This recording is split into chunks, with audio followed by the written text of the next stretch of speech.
Hanggang ngayon marami pa rin hindi makapaniwala guys sa resulta nitong Britain's Got Talent 2026 dahil pang fourth place lang si Mati Junio sa kabila ng mga napakalupit niyang performance dito sa BGT. Grabe. Marami ako nababasa nagko-comment nga sabi nila hanggat nandun daw si Simon yung mga Asian na mga contestant malabong manalo. Panoorin nga natin tong video ni The Singing Show TV. Ay, napakaganda nitong video na to. Hindi ko pa siya pinanood ng buo guys. Kakikita ko pa lang sa kanya kanina. Ayan. Pero bago ang lahat guys, inaanyayahan ko kayo na mag-subscribe sa channel ni The Singing Show TV guys. Subscribe kayo sa kanyang channel. Supportahan nyo yung kanyang mga content. Napakaganda. Huwag na natin pagtagalin pa guys. Panoorin natin to. Kung bakit ba hindi na nalo si Mati Junio sa Britain's Got Talent 2026.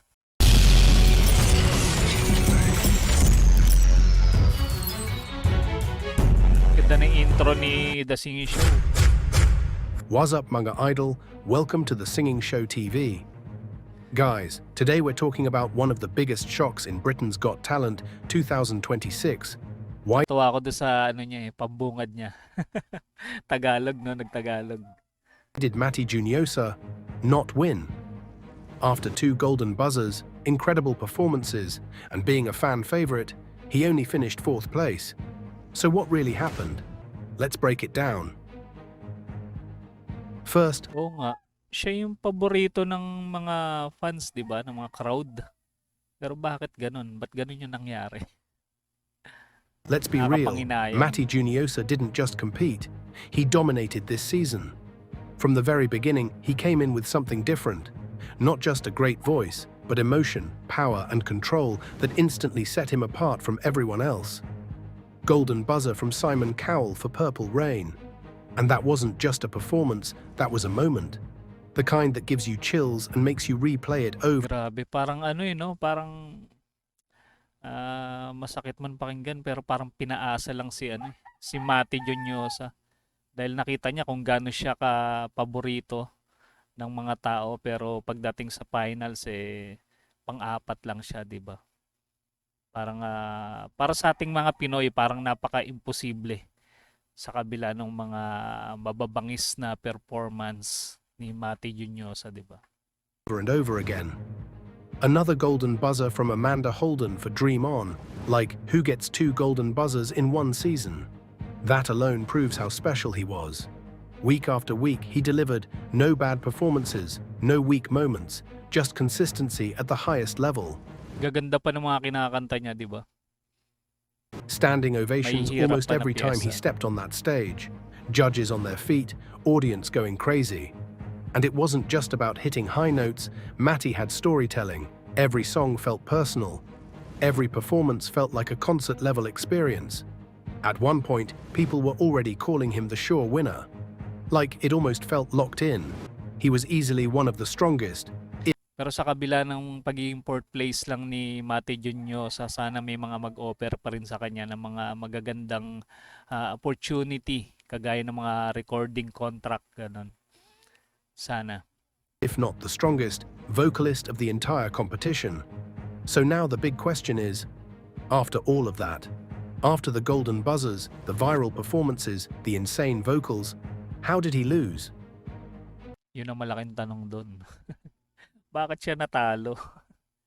Sa kabila ng paboritong-paborito siya ng mga tao. Anong meron? Public voting changed everything. Here's the truth, and this is where everything shifts. Britain's Got Talent is not judged by the judges in the finals. It's decided purely by public votes. That means no matter how many golden buzzers you get, Yun lang. Yun lang. Tama naman. 'Di ba? Kahit paborito siya ng mga tao, kung hindi naman bumoboto, baliwala din. Marahil yun yung isa sa mga dahilan, guys. Ba't siya naging pang-apat lang. no matter how many standing ovations you receive, at the end of the day, it all comes down to one thing: who the public connects with the most. And this season, that connection went to the Hawkstone Farmers Choir.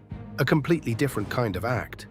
They weren't about insane vocal Pero tanong ko lang, ito bang voting system wala bang ano to, parang dati kasi parang may mga usap-usapan 'di ba nung mga panahon pa ng American Idol, parang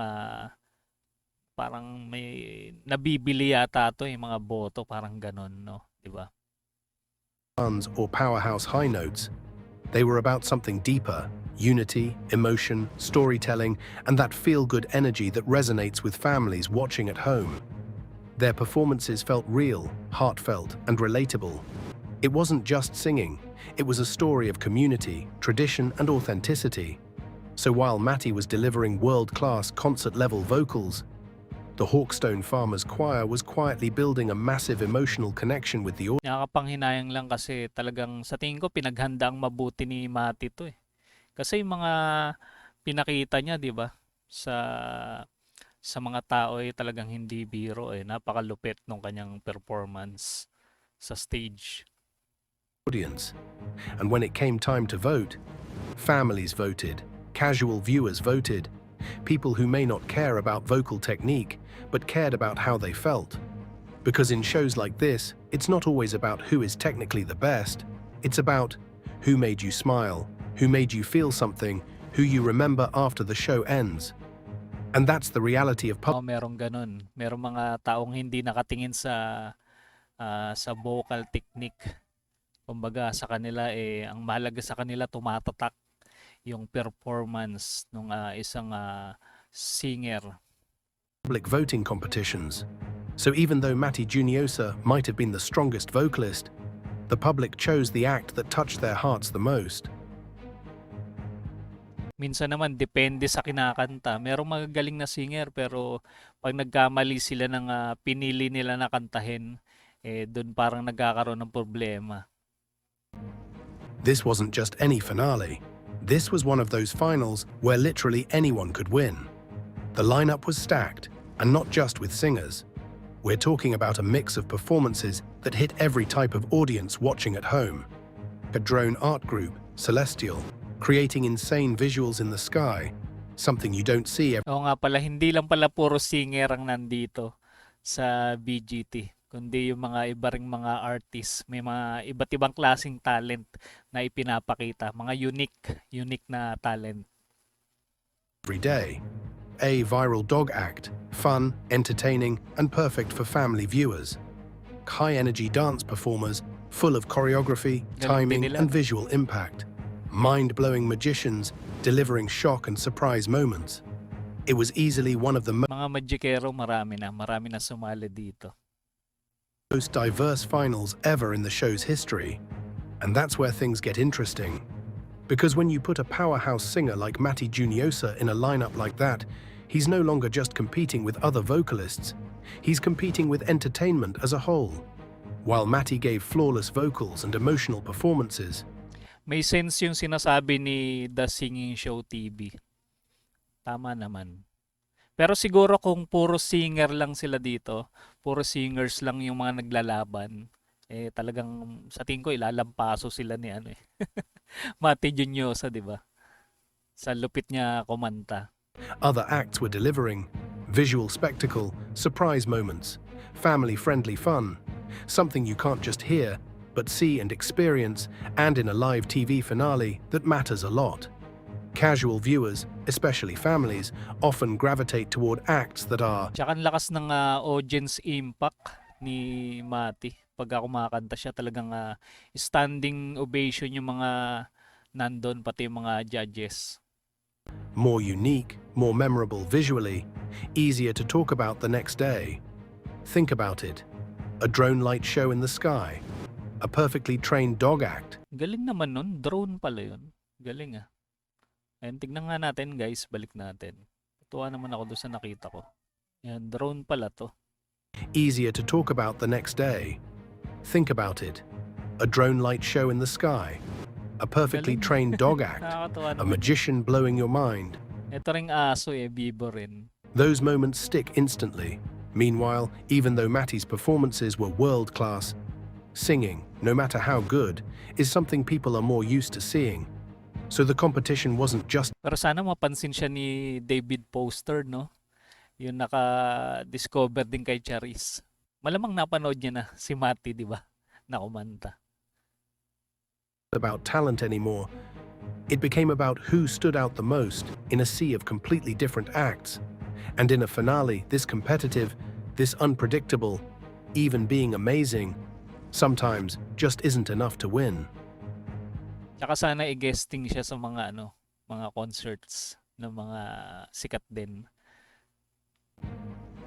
For the finals, Matti Juniosa chose to sing Nothing Compares to You, a song that's raw, emotional, and very controlled. And don't get it wrong, he sang it beautifully. It was clean, heartfelt, and technically solid from start to finish.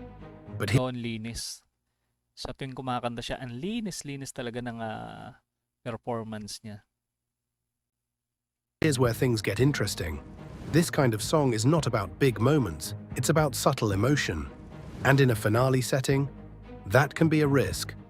Because earlier Yun no, yung mga pag ganun-ganun niya, di ba? Makikita mo yung emotion niya talaga andun eh.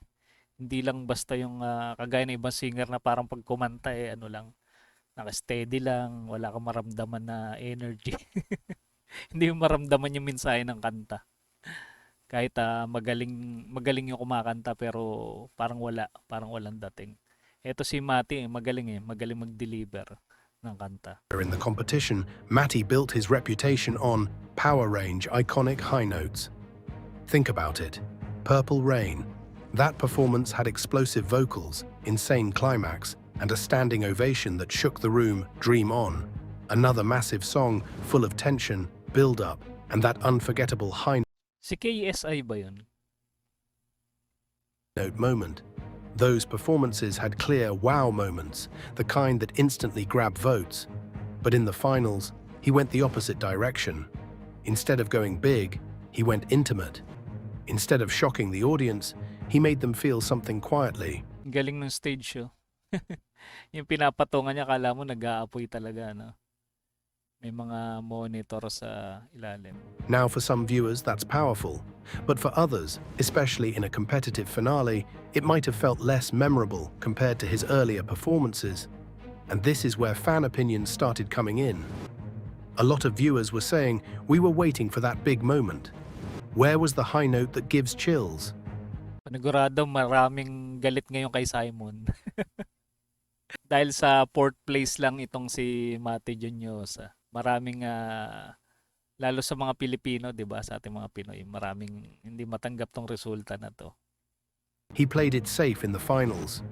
Some even believed that the final performance needed a bigger build-up, a stronger vocal climax, that signature goosebumps moment he was known for, because in a show decided by public votes, you only get one final chance to leave a lasting impression. And sometimes, if your performance doesn't peak higher than your previous ones, it can feel like Pang world class talaga to si Mati. Ibang klase yung level niya, no? Sa pagkanta. a step down, even if it's still amazing. That's why one viewer even said, if he loses, it's because of song choice. And honestly, there's some Oh, yun yung sinasabi ko, guys. Yung merong mga natatalo na singer, yung wrong choice yung kinakanta nila.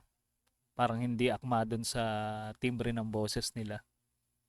truth to that. Hindi Because in a bumabagay. finale full of big visuals, unique acts, and unforgettable moments, song choice can either elevate you to win or quietly Pero kay Mati, sa tingin ko, swak eh. Swak sa style ng boses niya. cost you the crown. And in Matty's case, his performance was beautiful. But maybe Di ba? it just didn't hit as hard as the moment needed. Another important factor, story. The winning choir had a strong emotional message. Binabanggit pala ni The Singing Show TV mga factors kung bakit natalo itong si Mati Juniosa. Yung mga posibilidad na mga dahilan. A unique concept, massive group appeal. Meanwhile, Matty was already a fan favorite but competed as a solo singer, which is common on BGT. Sometimes, audiences vote for something different or new. He did not actually lose. Let's be real for a second. And really think Tama, agree ako dun. Hindi siya natalo. Para sa akin, about this. Did Matti Juniosa actually lose? Or did he just not win the title? Because those are two completely different things. Look at the facts. Top 4 out of thousands of contestants who auditioned 2 golden buzzers. Something almost unheard of, week after week of standing ovations, judges literally saying he couldn't have done any more. At that level, that's not failure, that's elite. And here's what people need to understand about shows like Britain's Got Talent. Winning is just ayos yun rumarampa siya, no? Pababa ng stage. Tuwan-tuwa talaga siya dito sa yung mga unang resulta ng performance niya sa BGT. one path, but exposure, that's where the real opportunities begin. Because after the show, Matti didn't disappear, he didn't fade away. He leveled up, landing a role in West End's Jesus Christ Superstar. Sa tingin ko malakas ang tiwala sa sarili nitong si Matti Juniosa. Kasi pagka nagpe-perform siya, hindi mo siya makita ng parang kinakabahan eh. Para lang siyang naglalaro sa stage, ini-enjoy niya bawat minuto. Star is huge. That's not just any gig, that's one of the most respected stages in the world. It means industry professionals noticed him, producers saw his potential, his talent translated beyond the competition. And let's be honest, not every winner gets that kind of opportunity. Sometimes contestants who don't Pero sa Philippine Idol pala guys, parang ano siya, top 12. Top 12 pala siya doon. Dito naman top 4. Sayang no, pero palapit na ng palapit eh. Siguro pag sumali pa siya sa ibang mga singing contest dito sa kagaya ng America's Got Talent baka masungkit niya na yung kampyonado. win actually go further in their careers because they build a strong fan base, a memorable identity, a reputation that lasts beyond one night of voting. Matti proved he can perform under pressure, he can deliver iconic moments, he can connect with millions of people. And now he's stepping into a professional career, not just as a contestant, but as a true artist. So no, he didn't walk away with the trophy, but what he gained, Tsaka pagkakaalam ko nag-aaral to si si Matti. About sa music yata yung kanyang kurso. recognition opportunities, a global audience and a real future in the industry. That's why if you really look at the bigger picture, this wasn't a loss, this was a launch. So guys, Matti Juniosa didn't Pwede rin, di ba? Launch. Hindi loss. May sense. win the title, but he won the hearts of millions. And honestly, this is just the beginning of his global career. What do you think? Did Matti deserve to win? Or was the result fair? Comment down below. Don't forget to like. Pero ako para sa akin, deserve niya pa rin manalo. Para sa akin. Para sa inyo guys, i-comment niyo yung mga reaction niyo at komento. Babasahin ko yan. Share and subscribe for more amazing Filipino talent stories around the world. This is The Singing Show TV, proudly Pinoy. Pinoy pala. Si The Singing Show TV. Kababayan pala natin to. And shoutout sa'yo, The Singing Show TV. Napakagaganda ng content mo. O, di ba guys, talagang malapit si Matti kaso nga lang talagang hindi niya pa siguro panahon. Hindi pa napapanahon na maging champion siya sa isang singing contest. Pero malay natin, di ba? Soon. Sa mga ibang singing contest makuha niya na yung championship. And guys, sa mga hindi pa nakasubscribe sa channel ni The Singing Show TV, mag-subscribe na kayo guys. Suportahan nyo yung kanyang mga content na napakagaganda. Ang galing niya mag-edit. At sa mga hindi pa rin nakasubscribe sa ating munting channel, mag-subscribe na kayo para ma-notify kayo sa mga susunod nating content. Hanggang dito na muna guys. Kita-kits ulit tayo sa mga susunod pang reaction video.